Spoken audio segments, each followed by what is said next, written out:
A small step forward for gender equality in Saudi Arabia. 2015 will go down as the year when women in the kingdom will be able to campaign and vote for the very first time in history. Vote for what, you might ask? What the hell is there to vote for in an absolute monarchy? Well, Jose, I'll let you know. Please.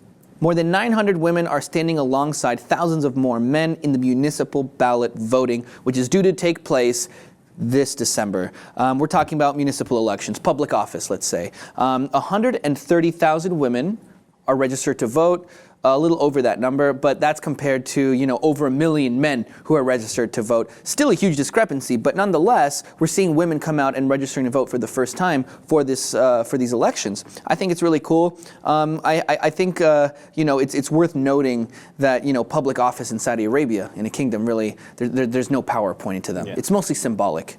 But nonetheless, I think it shows a global trend.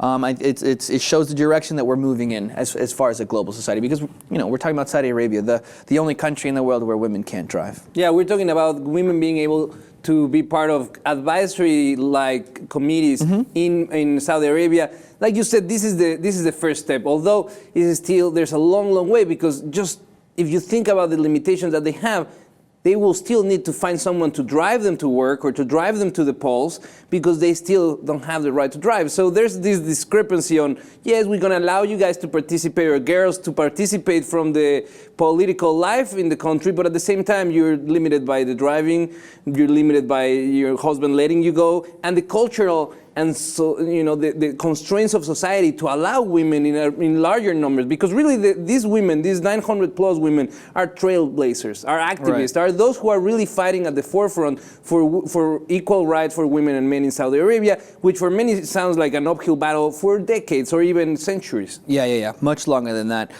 King Salman, the current king, we can't give him the credit though. This reform actually came from the late King Abdullah. And in that, he made sure that these first municipal ballots came out in 2005, okay? He was the one who rolled out this reform, and then he said 10 years later, in 2015, we'll make it so that women can vote. So he kind of made it so there was this slow change. It wasn't all at once. He didn't want to freak people out and let women do stuff all at once. He was like, let's first give some power, what seems like power, to regular people who were appointed that position, not appointed, but voted in somewhat like a democracy, God forbid. And then later on, we'll make it so that women can participate too, not all at once. So we have to give him the credit for this reform. Not everything's all good though here, because there are a few women who applied to be on this ballot and they were not allowed to. They were disqualified. One of those women is Lujain Hathlul. You want to know why she was disqualified? Here she is, pretty lady with her driver's license. She was an activist, okay, fighting against the Saudi kingdom not letting women drive. Yeah. And so she went to the UAE. She has a driver's license from the UAE, and she tried to drive into Saudi Arabia. They put her in jail for more than 2 months for trying to drive into Saudi Arabia. And then when she came out and was like, hey, I'd like to be a part of this election, I want to run for public office, they said, hell no.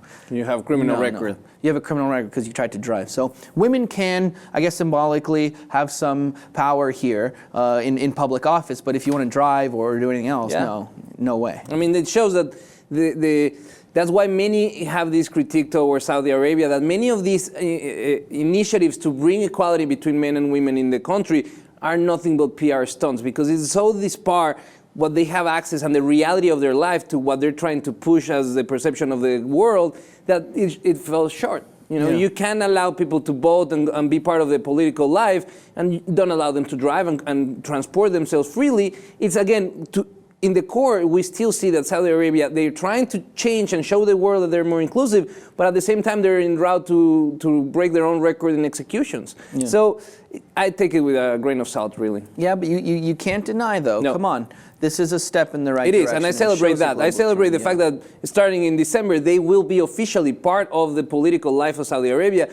And that's something that many of us didn't thought that we will be able to see in this lifetime. If you can call it political life, public office in Saudi Arabia. Well, here you guys see it. The absolute monarchy, which applies its very strict interpretation of Islam's in almost every aspect of life there, taking one small, slow step in the right direction, allowing women to vote and be voted into public office. And why not? I mean, after all, they are just decorations of the actual kingdom.